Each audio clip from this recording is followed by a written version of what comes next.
Day 4, begin at adding and subtracting two-dimensional vectors, the analytical approach. Now that we have equations 3.2, 3.3, 3.6, and 3.7, we can finally learn how to add and subtract vectors using the analytical approach. These equations are important because in order to add and subtract vectors analytically, you must first break them down into their x and their y components. This requires equation 3.6 and 3.7. Once you've done that, you can add or subtract the x component of the vector just like you would add or subtract numbers. The result will be the x component of the answer. You can do the same to the y component, getting the y component of the answer. Once you have both the x and y components of the answer, you can use equations 3.2 and 3.3 to get the magnitude and the direction of the final vector. All right, so on your own, question 3.6, here we go. Vector A has a magnitude of 3.1 meters per second at an angle of 60 degrees, and vector B has a magnitude of 1.4 meters per second at an angle of 290. What is the sum of these two vectors? All right, so how I want to start. First, let's do it graphically just so we sort of see what we're dealing with. So it's A plus B. So vector A is here. It has a magnitude of 3.1, and this angle is 60 degrees. So then you draw your imaginary horizontal x-axis parallel to this, and you draw in the tip of the B vector to where it's pointing, and this has a magnitude of 1.4 and an angle of 290. So that angle is this. It starts here and it goes 90, 90, 180, plus 90 is 270, plus 20 is 290. So that's that angle right there. And now we're trying to figure out what this vector is. Okay, so like we said, we have to break A and B into their separate components. So we need to figure out what A sub x is and A sub y is. So then we go up here, we have A sub x and A sub y. We put our numbers in. So A sub x is 3.1 meters per second times the cosine of 60 degrees. And we get 1.55 meters per second, too many significant figures. So then we get 1.6 meters per second. We do the same for A sub y. We get 3.1 meters per second times the sine of 60 degrees, and we get 2.6846 meters per second. Too many significant figures, so we're going to go with 2.7 meters per second. So now we've broken up this vector into the x and the y component. We have to do the same for the b component, or for the b vector right here. So b sub x, we go back up here, is 1.4 meters per second times the cosine of 290, and we get 0.478 meters per second.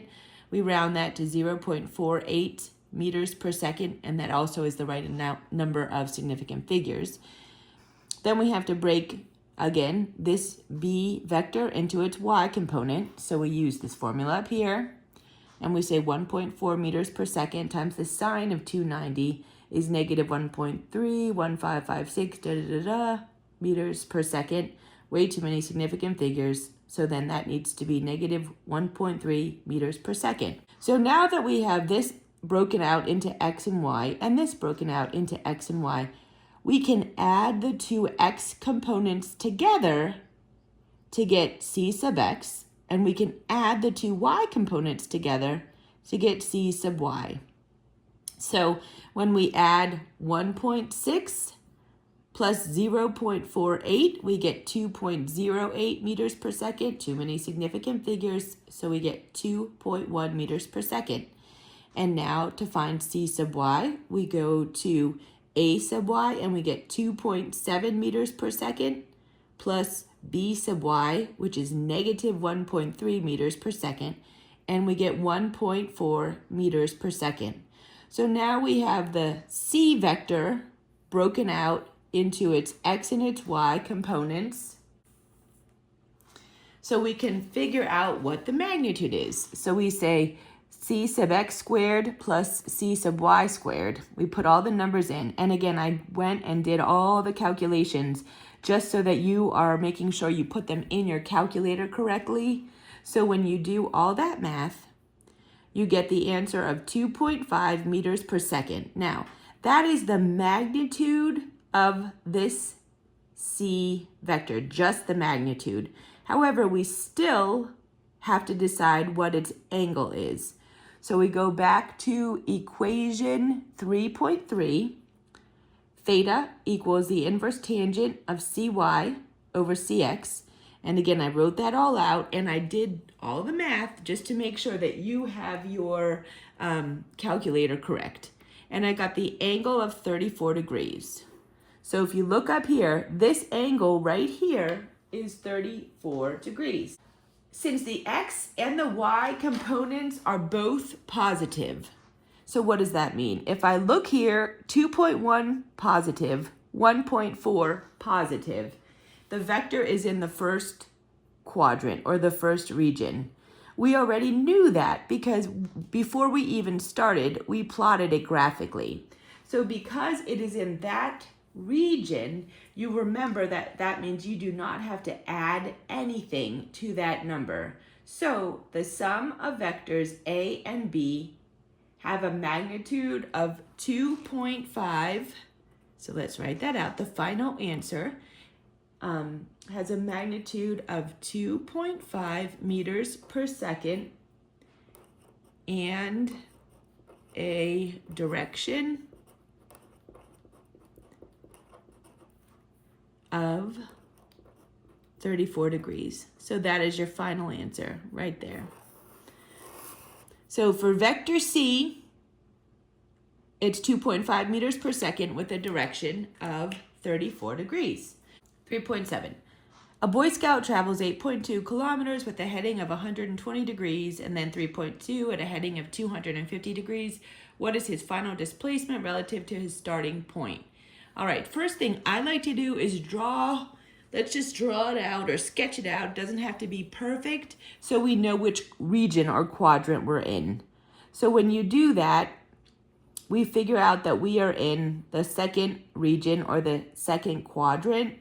So at the end of this problem, we know we're going to have to do something. We're going to have to add 180 degrees onto our angle to make it correct.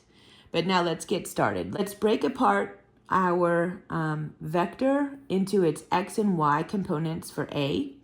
We have 8.2 kilometers times the cosine of 120. We get negative 4.1 kilometers. And then to get its y component, we have 8.2 kilometers times the sine of 120. We get 7.10, too many significant figures, 7.1 kilometers. We do the same thing for the x component of B and the y component of B.